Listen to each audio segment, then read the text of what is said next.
Kanina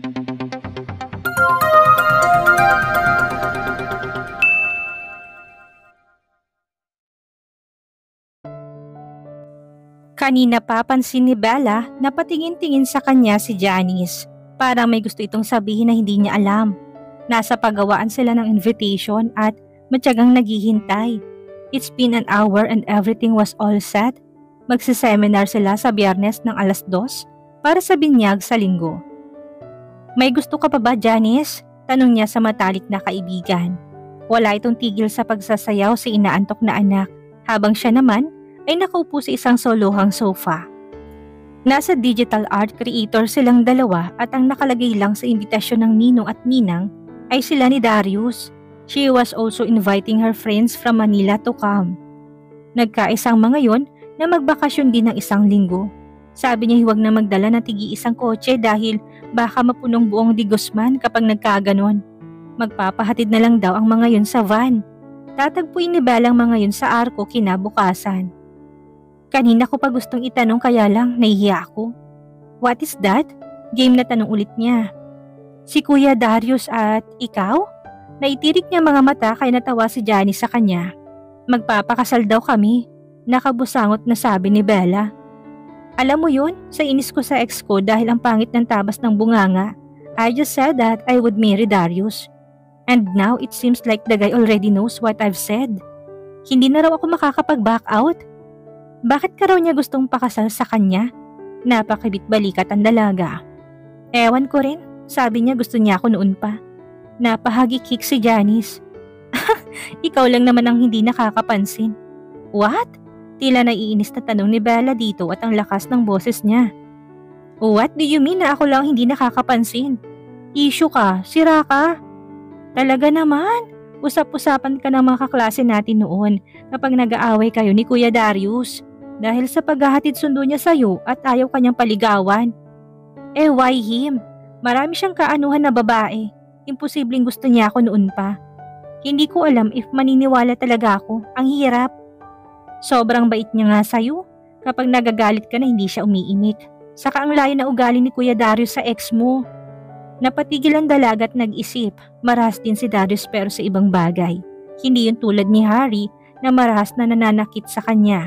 And she really adores Darius' firm arms and hands, but wherever he touches her, he is very gentle.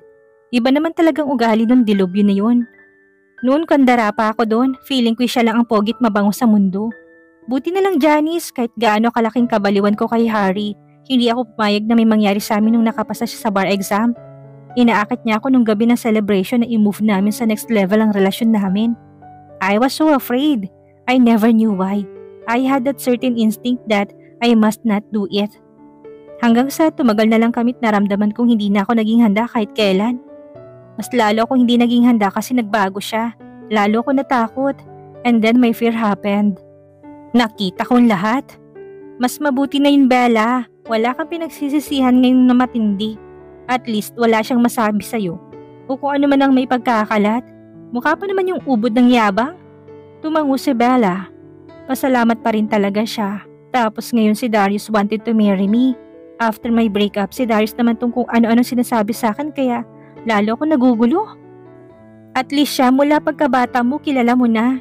Bali walang sagot nito sa kanya kaya medyo parang nagising siya doon. Janice has a point. Kahit na umalis siya sa Di Guzman, alam niyang mga ugali ni Darius noong bata pa siya. And 15 long years of living with him under the same roof was quiet an investment. Umalis siya na ganun na si Darius, bumalik siya na si Darius ay ganun pa rin. Normal na doon ang pagiging arogante at bossy, tahimik at bibihirang ngumiti. Kung may nagbago man doon ay mas natuto yon na makisama at makihalubilo sa mga tao. Bukod doon, mabuting tao pa rin yun. And God, she was so blind not to see it. Pero ngayon parang presensya at mga katangian ni Darius ang tumitimo sa buo ni Bellang sistema. Kahit kontrolin niya ay hindi niya magawang pigilan. Di magpapakasal nga kayo? Ulit na tanong ni Janice kaya muli siyang tumingin dito. Ewan, aniya na, gulong-gulo pa rin. May parte ni Bellang ayaw pero may nagsasabi sa sistema niya na dapat ay pumayag siya. Mahal na mahal ka niya kahit noon pa. Halos parati kanyang binabantayan. Hindi ko sure kung bilang kapatid pero kung inaalok ka niya ngayon ng kasal, malamang ay hindi kapatid ang turing ni Kuya Darius sa'yo. Hindi nga. Naalala ni Bella ang sabi noon na hinahalikan siya noon-noon. Wala siyang kamalay-malay na may ginagawa na pala sa labi niyang habang tulog siya. At dahil doon, talagang hindi kapatid ang turing sa kanya ni Darius noon pa man. Kaya siguro sabi noon na hindi siya gugustuhin na maging kapatid o anak. You think? She asked her friend. Tumango to. Sa pagkakaalam ko kasi, wala naman seryosong girlfriend si Kuya Darius mula na umalis ka. Ang dami kayo may gusto doon, kahit sa ibang bayan. Kilalang kilala kasi siya sa buong probinsya, kaya alam kong balita. Ang daming may interes sa kanya, hindi lang basta simpleng mga babae. Karamihan mga professionals at mga anak ng mga politiko. Tahimik si Bella na nakikinig sa kwento ni Janice habang nakatitig dito. Interesado rin siyang marinig sa hindi niya malamang dahilan. Palagay ni Bella ay nagkakagusto na siya kay Darius. Hindi lang niya gustong tanggapin sa kanyang sarili, pero palagay niya ay yun na nga ang nararamdaman niya. And she responded to his kisses. Lasing yun pero may naalala. At kanina'y pahaypaw na sinabi sa kanya. Wala na siyang takas. Alam ni Darius na hinawakan na siya noon. Sus ko, ang kahihiyan niya ay abot sa langit. Akala namin sa Maynila na siya nakatira noon. Ani pa ni Janice kaya napakunot noo siya. Manila? Why? Did he leave di Guzman? Madalas nasa Maynila kasi ang pinsan ni Danica ang kaklase natin ang tiyahin ay naging kasambahay sa mansyon niyo. Parating in-stock daw ng pinsan ni Nika si Kuya Darius kaya alam na parating nasa Maynila. Halos araw-araw daw nagpapa-Maynila. What the fuss? 2 oras ang Manila mula di Guzman, 4 na oras ang balikan. Tapos pumunta siya doon nang walang matagal. Ilang buwan na wala tapos nung bumalik dito hindi na umalis kahit kailan. Baka may babae doon, aniya kagad. Grabe naman to, babae kagad. Hindi siya nagseseryoso sa babae. At alam natin yun. Amo nga si Trinidad, ang tagal nang habol-habol kay kuya, pero wala namang napapala. Ikaw umuwi lang dito kasal kagad ang inaalok sa'yo. Ikaw na! Humahagikik si Janice pagkasabi nun, kaya nakagat naman niya ang labi. Matanong nga niya kay Manong Kiko kung bakit lumuluwas si Darius parati. Baka dahil lang yun sa negosyo pero bakit naman araw-araw? Ewan. Gusto ni Bella na kumamot sa ulo. Masyado na siyang nagiging interesado sa istorya ng buhay ni Darius. She's getting attached or probably falling.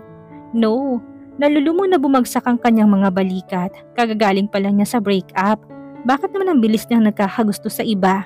And Darius is quiet quicker than normal. Pagkatapos makuha ang imbitasyon ay bumalik na sila ni Janice sa hotel. Hindi na si Bella pumanhik dahil uuwi na siya. She stood up near her car. Ite-text niya si Darius pero napatigil siya dahil wala namang pala siyang number nito. At eto naman ay wala ring number niya. Napangiti siya sa sariling katangahan. Tanga rin si Darius na umaasa na magkakatext sila. She giggled when a truck nearly stopped in front of him. Napatingin siya doon at pinagtitinginan siya ng mga lalaking nakasakay doon. JSS ang tatak ng truck at nakangisi sa kanyang isang lalaki. Agad niyang inirapan at binaling ang mga mata niya sa smartphone dahil tumunog yon. Napakunot noo siya sa isang unregistered number sa kanyang contacts. Pauwi na ako, nasan ka na? Is this Darius? Saan naman ang ninakaw ang kanyang number? Papakompose na sana siya ng message pabalik para magtanong nang biglang may gumulat sa kanya. Agaran ng pagtili ng dalaga pero ang lakas ng halakak na lalaki sa likod niya. Darius! She yelled and looked back but she was halted. If she was, the more man behind her. Napatigil ito at pinakamasdan ang mukha niya. Really, Bella? Pinagkamalan mo kung magnanakaw na dayo? Nakakatawa naman, niiling na sabi ni Mikey sa kanya. Susku, kahit boses ni Mikey sa pandinig ni Bella kanina'y si Darius. Para na siyang baliw. Ang layo naman ng boses na lalaking ito doon. Isa pa, hindi tumatawa si Darius ng ganong kalakas. How stupid of her to think that this man was him. Mikey, papaiwas na sambit ni Bella at nahagip na mga mata niya ang pamilyar na motor ni Darius. She was not just sure because of the traffic. Tila nawala kagad yun sa paningin niya o kaya natabunan na ng mga sasakyan. So, pwede na ba kitang yayain? May signal na, pwede na kitang tawagan. Agad nitong inagaw ang smartphone niya. Save my number. Wait, no! Ani at pilit na inagaw ang kanyang aparato pero inalalayo nito sa kanya. Isasave ko na lang. Nito sa kanya pero nakikipag-agawan siya hanggang sa bigla siya nitong yakapin. Bigla siya nitong hinalikan sa pisngi kaya napatras siya na sobra. Mabuti umilag siya dahil kung hindi ay sa labi siya nito tinatarget. Stop that! She spat angrily. Napahid ni Bella ang pisngi niya gamit ang palad niya at ganun na lang ang tingin nito sa kanya. I'll just save my precious number. Maraming naghahangad ng number ko. Sa'yo ako kusang magbibigay. I don't necessarily need it, Mikey.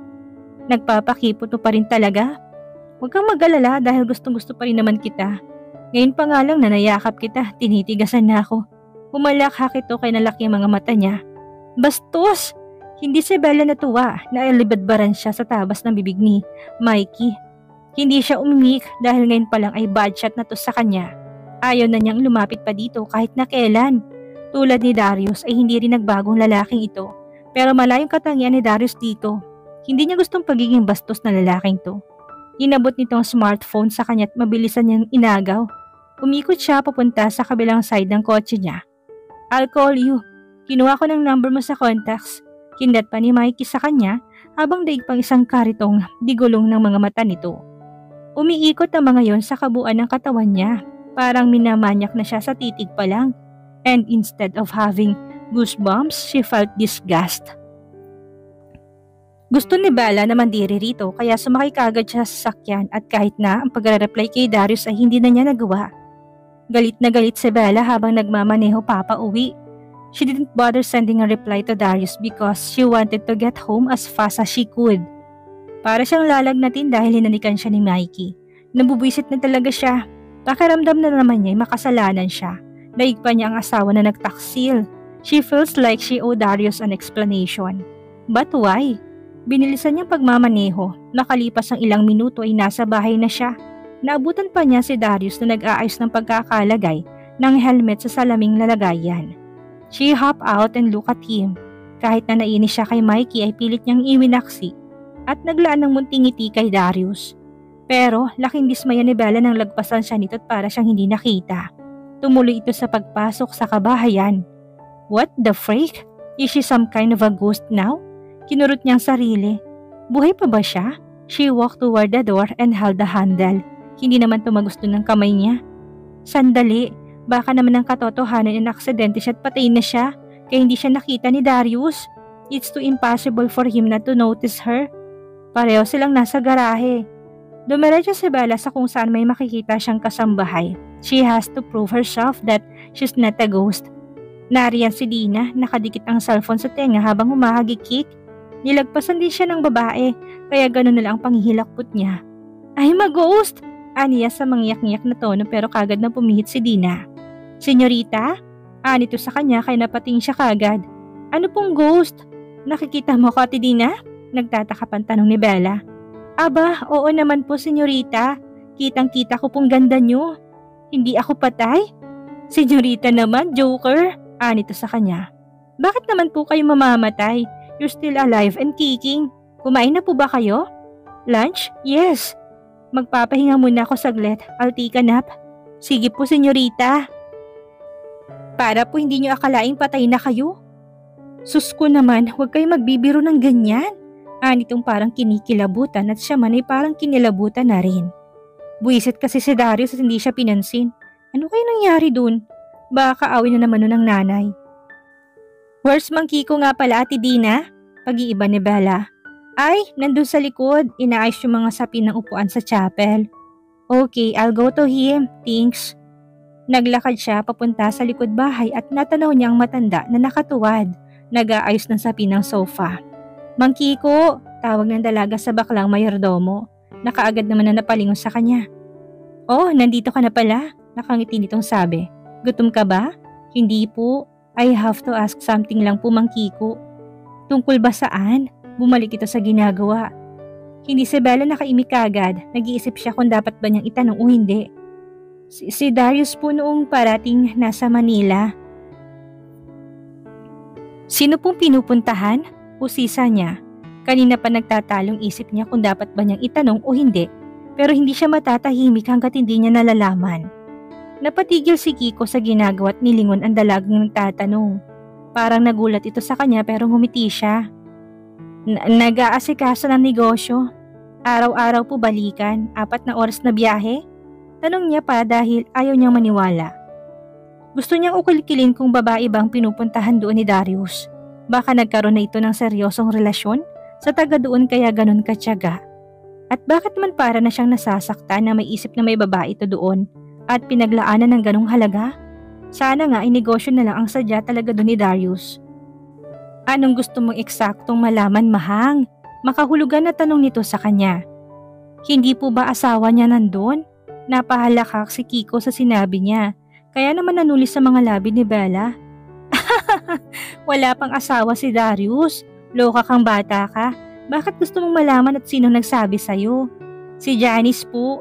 Paano kasi Mang Kiko gusto kong malaman dahil para makasiguro ako. Ikaw ang tinitingnan niya doon. Anit saka naglagay ulit ng sapin sa solohang sofa. May buntong hininga din ito. Ako po? Hindi makapaniwala ang tanong ni Bella. Kaya ayaw ko sabihin kasi mahirap mong paniwalaan. Tignan mo na nga ang reaksyon mo. Pero sa maniwala ka o hindi ay ikaw talagang tinitignan niya. Gusto ni Darius na makasigurong maayos ang lagay mo doon. Kaya lang dumating ang isang araw matapos ang 4 na taon niyang pagpabalik-balik ay bigla siyang tumigil sa pagpunta doon. Hindi ko na alam ang dahilan. Napakurap si Bella at napalunok ng laway. 4 na taon? Napakatagal nun. Kung totoo man talagang binantayan siya ni Darius at para na siyang kinilig. At bakit naman siya kikiligin? At kung nagsisinungaling man si Mang Kiko, ano namang mapapala nito? Hindi naman ito sinungaling. Para na niya itong magulang tulad ng kanyang yaya Guada. Kung itatanong mo kung bakit kanya binabantayan at ganun siya kasigasig na balik-balikan kay hindi ko alam. Baka ikaw makakasagot sa sarili mo, Mahang. Nakangiti nitong sabi ng sulyapan siya. Para si Bellang namula, mukhang nahuhulaan niya ang gusto nitong sabihin sa kanya. You think he likes me, Manong? Like? Napatingala ito kunwari tapos ay bumalik na naman sa ginagawa. Mukhang mali ang salitang like. Ikaw kung anong pakahulugan mo doon. Nakakais naman kasi si Darius, bulalas niya. Hindi naman sumasagot ng diretso kapag tinatanong, daig pang makalumang taong matalinhaga. Need ko pang gumamit ng utak para maintindihan siya. Tumalikod siya at natatawa naman si Mang Kiko sa mga sinabi niya. Bumalik si Bella sa loob ng kabahayan at nag-iisip. Sumisirit sa utak niya ang salitang pagmamahal pero iwinawak niyang pilit. She's still trying her best to refuse to admit the possible truth behind Darius' actions. Naduduwag siyang tanggapin ang totoo dahil aminin man niya sa hindi.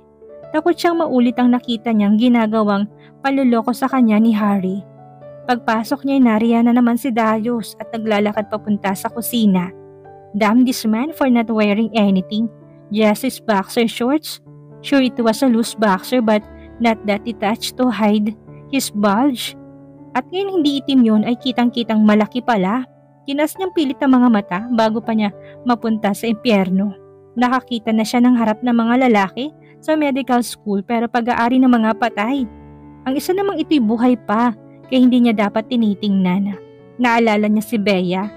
Dapat daw hawakan niyang harapan nito kapag daw maliit ang kay Darius. Reject? Ngumiti si Bella muli pero talagang multo siya sa paningin ni Darius. Walang hiya, bakit siya dinededman ito? Eto bang sinasabing mahal siya at mahalaga siya? Kulang na lang ay tumagos siya sa mga padar para mapatunayan niyang multo siya. Isa pang pandededman ito sa kanya at sasapakan niya to. Tumuli ito sa may bukana ng kusina. Kape, utos ni Darius sabay pihit. Gusto mong kape? Ako na, aniya pero kumpo niya lang mga mata ni Darius ay bumulagta na siya. Malamang nasulyapan siya nito. His gaze was so dangerous and she felt the tension. Hindi tumimik at nilagpasan na naman siya. Papanik na naman ito sa hagdan kaya parang uusok ng tumbong ni Bella sa inis. Ano bang problema nito? Hindi naman siya manghuhula at wala siyang idea. Baka kaaway nito si Mariela o kaya si Balbon. Siya ang pinagbubuntan na ng galit. At dito na po nagtatapos ang ika-24 na kabanata ng ating kwento at sana'y muli niyo po akong samahan sa mga susunod pang kabanata. Maraming salamat po at ingat po tayong lahat.